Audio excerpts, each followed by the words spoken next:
Hello, my name is Cameron Gorka, and today I'm doing my persuasive speech, and the topic is heart screening. Today's audience is Abby Merrill, Allie Gorka, and Elijah Merle.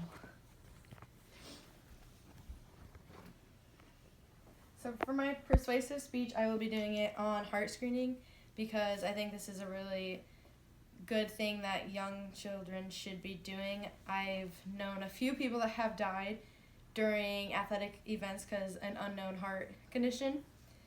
When I was in high school, I was a senior, and there was this junior at a neighboring school.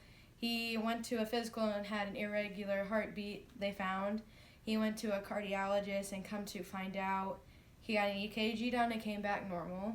And a year later after that, his heart had grown because he had like an oversized heart, and he went to cardiac arrest in his sleep and never woke up. So I really think it's important to get heart screenings because you never know what can happen.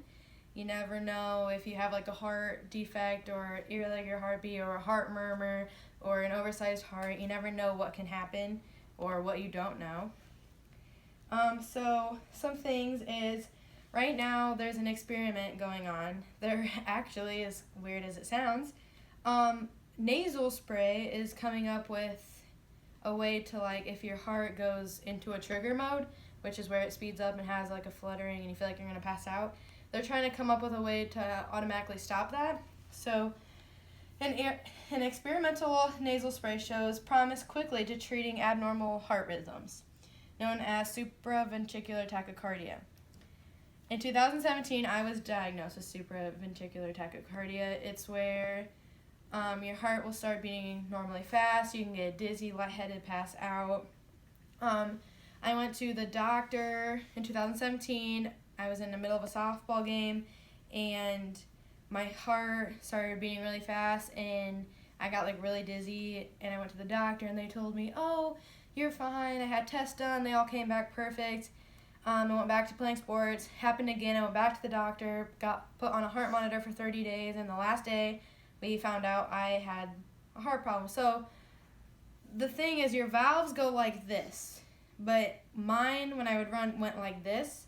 So my heart got caught at 242 beats per minute, which a normal heartbeat, athletic, teenage people, is normal as 180, so that was ridiculously high, and the doctor said he has no idea why I didn't pass out. But my freshman year of college soccer, in the middle of a soccer game, I played midfield, and I would start running, and halfway through my face would get red, so that's how you know I'm in my AFib. And it got to the point where my face went red, and I couldn't feel my feet anymore, and I fell, never passed out because I could tell when it was coming. And then I had surgery in October of 2018. So this occurs unpredictably. You never know when it can happen. Like me, mine's only exercise induced, where people have it all the time, no matter what. You can like sneeze and it'll just start going. It can last anywhere from a few seconds to minutes to hours to days to weeks. So what they can do is they can take you into the hospital and do an electrical shock, which sounds scary. I've never had it done personally. It can make people dizzy and lightheaded. Some people go to the emergency room and get like a drug put into their heart, and it helps slow it down and get back to normal. There's 65 to 95% people who take this drug that had a normal heart, and with 15 minutes it'll go back to normal. Some medicine. So like when I went to my heart surgery, I had an ablation. They went through my groin and put these tubes up to my heart, and they will either burn or freeze, like a new pathway. And so some of the medicine they do is adenosine, which is 6 to 12 milligrams, and it's like initial drug of choice. So like it will get your heart really beating really fastly. They have more, which is terminate, like it'll stay in there, and like there's things where you can take pills, but you don't want to take them too young because then can affect you as you get older, and you don't want to start that young. So some heart concerns, as I said, another major thing is they will do the electrical shock. So if your heart's an AFib, it will not come out. They will go in, they'll put you to sleep, and they will shock your heart. Like, they'll shock it so where your heart stops, and then it'll continue to beat after. And there's like severe symptoms.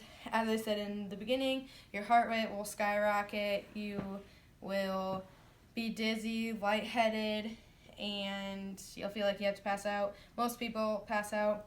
My soccer coach in the past, he had the same heart condition, and he actually, sad to say, had a heart attack to find out he had his, and now he gets tested every year for it. Some important information is to prevent supraventricular tachycardia. It's only important to know like what triggers are and how to occur and avoid them. So like for me, when I start running, I can feel my chest start beating, and I know, hey, listen, you're pushing it, and like you'll get a little dizzy. That's when I know to stop. So I stop myself from passing out. Literally, a trigger is just like it feels like, honestly, weird to say, a butterfly fluttering in your chest, and you get like this weird feeling in your chest and you have no idea what it is. That's probably it. These are some of the works cited I've used. So I really encourage everyone that is an athlete or anybody else to go get a heart screen, because it's very important, and you don't want to be one of the people that never have a heart screen and never know what's about to happen and you die.